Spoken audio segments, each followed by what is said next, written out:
On most routine weekdays, what time do you walk in the house from work? Fathers usually shade their answer to an earlier time.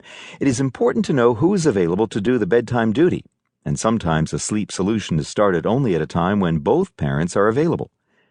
When I give suggestions for a sleep solution, I often pause and ask each parent individually, "Is this acceptable to you?" And "Can you do this?" It is not fair for your child to try something for only a day or two, but sometimes, despite good intentions, the mother tells me a few days later that she caves or is unable to proceed with the plan.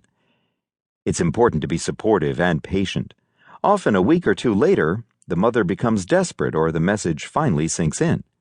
Then she gets up her resolve to go forward or utilize her husband or friends and succeeds in executing the plan of action. Success depends a lot on whether the father is calm, willing to help solve the problem, participate, or the opposite. Barriers sometimes interfere with success and need to be addressed before proceeding with the sleep solutions. Small steps and simple solutions first. Sometimes a family is reluctant to begin a sleep solution because mother is sleep deprived and feels overwhelmed. Although she intellectually understands what to do, her choices, and a plan of action, she is unable to execute because she is emotionally strung out.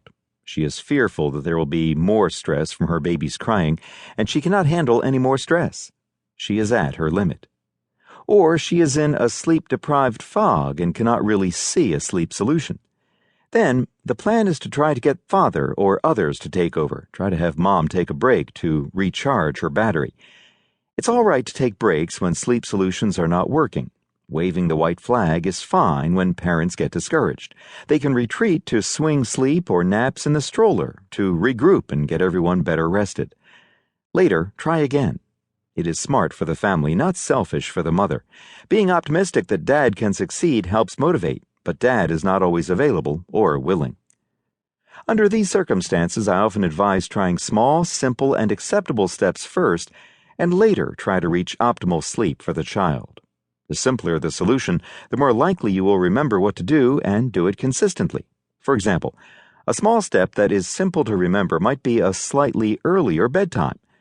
The benefit is that when they see how improvement in the child's sleep causes improvement in the child's mood and performance, the parents are emboldened to try more dramatic measures to improve sleep, even though the child might protest. A drawback is that no improvement might occur because the change was too small to be beneficial. An optimal sleep plan for the child might be complex to accommodate many variables for a particular family, but it is not always practical to tackle the whole problem at once. See the Weissbluth sleep wheel. Gradual versus abrupt changes. There is no hard and fast rule whether a sleep solution change should be gradually or abruptly implemented. Gradual changes appear to some parents as more gentle, and abrupt changes as harsher. My view is to accommodate whatever the family wishes in order to get going. I ask families, do you want to see improvement quickly, extinction, which may involve a lot of crying for 3 to 5 nights, or do you want to go more slowly, check and console? Often a family that wishes to move gradually, after seeing some improvement, changes course and makes more dramatic changes. For example, they move quickly from graduated extinction to extinction.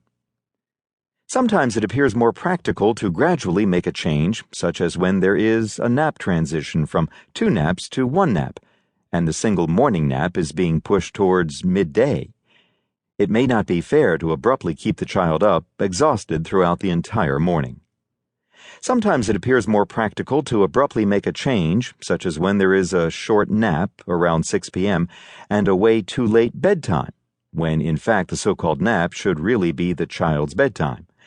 But here also a family might fear that it is too much of a shock to his system, or perhaps they have a difficulty themselves with such an early bedtime. A guideline is, when you are keeping your child up later, for example attempting to get a later wake-up time in the morning by having a later bedtime, do it gradually. When you want your child to have an earlier bedtime, do it abruptly. Fear of an early bedtime. Parents often fear that an earlier bedtime will automatically produce an earlier wake-up time, which is inconvenient for them. This assumption usually does not occur because sleep begets sleep, as described in Why It's Important. To keep listening to this audiobook, I've left you a link in the description so you can do it at no cost thanks to Audible's 30-day free trial.